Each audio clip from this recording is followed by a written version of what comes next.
India is a classic example of a dualistic economy.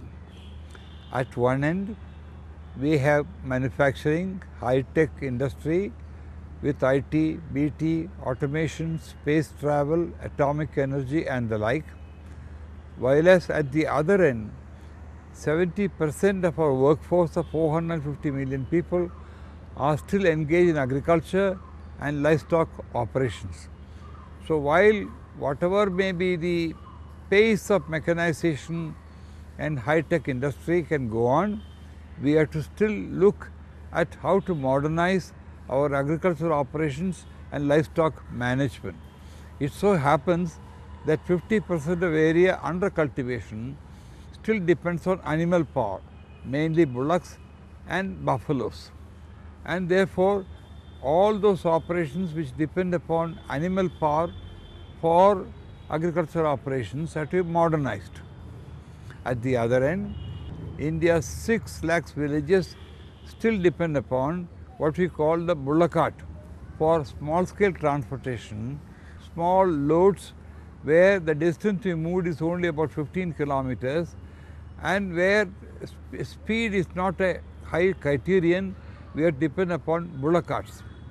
Now, the farmers' main instruments of production are the land, of course, agricultural operations with agricultural implements, and at the other end, using the bullock cart for taking their produce from rural areas to urban areas.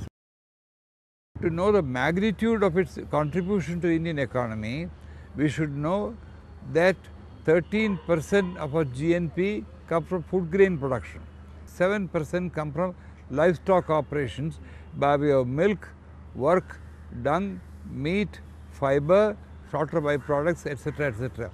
So in both these cases, at one end, agricultural operations productivity has to go up. Our productivity is only about 1.2 tons per hectare, whereas in many parts of India as well as in China, the productivity is 4 tons per hectare. Now, at the other end, we are more concerned with bullock cart operations to begin with. In the case of, there are 12 million bullock carts in the country, out of which nobody really knows exact figures. At least 10 million are still of the traditional variety, where we have the large wooden wheel with a metal rim made out of wood and loose mild steel bearing, where its capacity to carry is low, productivity is low, it is a strain on the animal and also it's hurting the roads. And therefore, one of the things that we have to do is to improve the bullock carts by having steel frame which will reduce the weight to 1/3, smooth ball bearings, pneumatic tires, better harnessing devices, etc., etc. இது வந்து நுகத்தடிங்க. 2 மாட்டையும் இங்கே நிற்க வச்சுட்டு இதை தான் வந்து மாட்டை ஸ்ட்ராங்காக பிடிச்சி கழுத்தில் பிடிச்சி அந்த வெயிட்டை ஃபுல்லாக பிடிச்சி இழுக்கக்கூடியது இதுதான். இதை இப்படி போட்டு கட்டிட்டா மாடு வெளியில் போகாது, சேஃப்டியாக இருக்கும், மாட்டுக்கு சேஃப்டியாக இருக்கும். வெயிட்டை வந்து இழுக்கிறதுக்கு இதுதான் ரொம்ப ரொம்ப ஸ்ட்ராங்கு. மரம்னா மரம் உடஞ்சி போகும், எங்கேயாவது இப்போ வெயிட் தாங்காமல் ஒரு வேளை வண்டி சாஞ்சாலும் கொண்டாலும் மரம்னா உடையும், இது உடையதுக்கு வாய்ப்பே இல்லை, சேஃப்டியாக இருக்கும். வெயிட்டோட மாடு அதிகமாக இருந்தால் வெயிட்டோட வந்து இந்த வெயிட் வந்து கீழே தாங்கி பிடிக்கும். வெயிட்டு ரொம்ப அதிகமாக மாட்டுக்கு பலு கொடுக்காது. இந்த இடத்துல உட்காந்து தான் வந்து வண்டி ஓட்டுவாங்க. ஏன்னா இது வந்து பலகையால் இருக்குது. இது வந்து மழையாக வெயிலாக காற்றா இருந்தாலும் சேஃப்டியாக இருக்கும். இப்போதைக்கு வண்டி வந்து 35,000 ரூபா ஒரு வண்டி, புது வண்டி வாங்கணும்னு சொன்னால். இது கொஞ்சம் பழசு, ஆனால் இப்போதைக்கு இது விலை போடணும்னு சொன்னால் டயர்னா ரொம்ப ஈஸியாக இருக்கும். இது பேரிங் வந்து உள்ளார பேரிங் இருக்குது, வண்டி இழுக்கும்போது ரொம்ப ஈஸியாக அந்த பேரிங் வந்து ஈஸியாக வந்து இருக்கிறதுனால இது பார்த்திங்கன்னா சேஃப்டி. இது சேஃப்டி, வளையாது கொள்ளாது இது மூட்டையாக வெயிட்டை எது ஏற்றினாலும் இது சேஃப்டியாக இது பிடிச்சிக்கும். தகரத்தாலும் போடலாம். பழகுனா கொஞ்சம் எக்ஸ்பென்சிவாக இருக்கும், ஆனால் உடஞ்சிரும். கழி ஸ்ட்ராங்காக நிற்கிறதுக்கு இது போடுவாங்க. இது பார்த்திங்கன்னா கயிறு ரோப் மூட்டையெல்லாம் போட்டு இப்போ கன்னி பேக்ஸ் எதாக இருந்தாலும் இது இரும்பெல்லாம் அயன்லலாம் போடுவாங்க. இது போட்டிங்கன்னா இது ரொம்ப பெட்டராக இருக்கும். லோடு ஏற்றிட்டு நிற்கும்போது மாட்டுக்கு ரொம்ப வெயிட்டாக இருக்கும். வெயிட்டை பிடிச்சி இழுக்கிறதுக்கு இது வந்து ரொம்ப ஸ்ட்ராங்காக இருக்கிறதுனால இந்த பைப் போடுறாங்க. முதல்ல சொன்ன போல் 5 டன்னுக்கு மேலே வெயிட்டு தாங்கக்கூடிய கெப்பாசிட்டி இது இருக்குதுங்க. இது தானியங்கள் ஏற்றும் போது அப்படியே அள்ளி கொட்டிக்கலாம். இது வந்து தாங்கி நிற்கக்கூடியது. இது வந்து These three things, that is tires, smooth bearings and a good platform made of steel, will reduce the weight, and that will increase productivity by 3 times, which means instead of carrying 1 ton, the 2 bullocks can carry up to 3 tons, thereby increasing his income by 3 times. Now, increasing the income by 3 times means he will have more money, particularly during the off season, where during harvesting the farmer is busy. வண்டி வந்து 35,000, மாடு வந்து 60,000.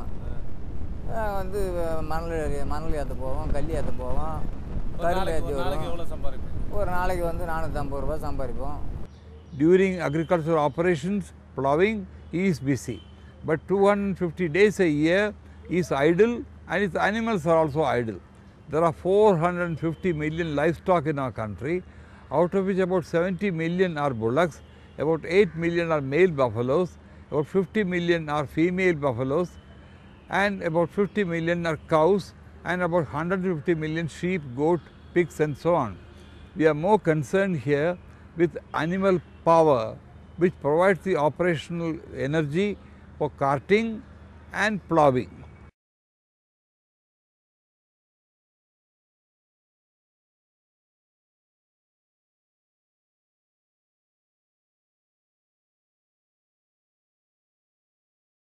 Now, what we have done is to try to improve the bullock carts in such a way so that farmer will have work throughout the year.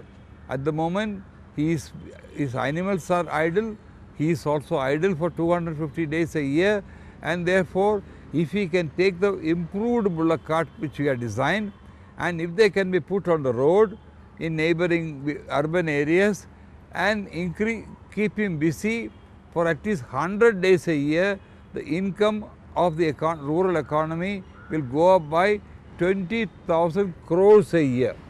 ஒரு நாளைக்கு எவ்வளோ உங்களுக்கு வருமானம்? ஒரு நாளைக்கு 400-300 சம்பாதிப்பேன்.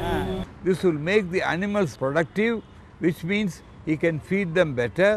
At the same time, we are saving 6 million tons of petroleum by using the bullocks power in this country.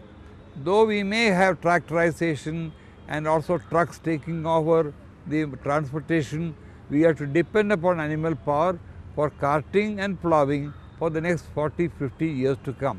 And therefore, while we can concentrate on space travel and IT/BT at one end, we should give equal importance having a massive investment in agricultural operations and livestock management. It's a great pity, though livestock are giving 7% of GNP, funds allocated for the livestock sector by the central government is hardly 0.3%. If only they can increase to 1% or 2% of our total investment in the next plan, we will be able to create about 20 million employment and 20,000 crores worth of increased income. When the income of the farmer goes up, he can give better input to agriculture, and agriculture also will go up. The next issue in which we should equally concentrate is the so-called slaughter system or the meat sector. India is producing about 8 million tons of meat in this country by way of beef, mutton, chicken, etc., etc. India is 40% vegetarian, 60% non-vegetarian. For a number of years to come, the non-vegetarian number is actually increasing, and therefore we have to modernize the meat sector, which has not been modernized at all during the last 60 years of our independence. Most of 3,000 slaughterhouses in our country are filthy, dirty, located in the central parts of the city,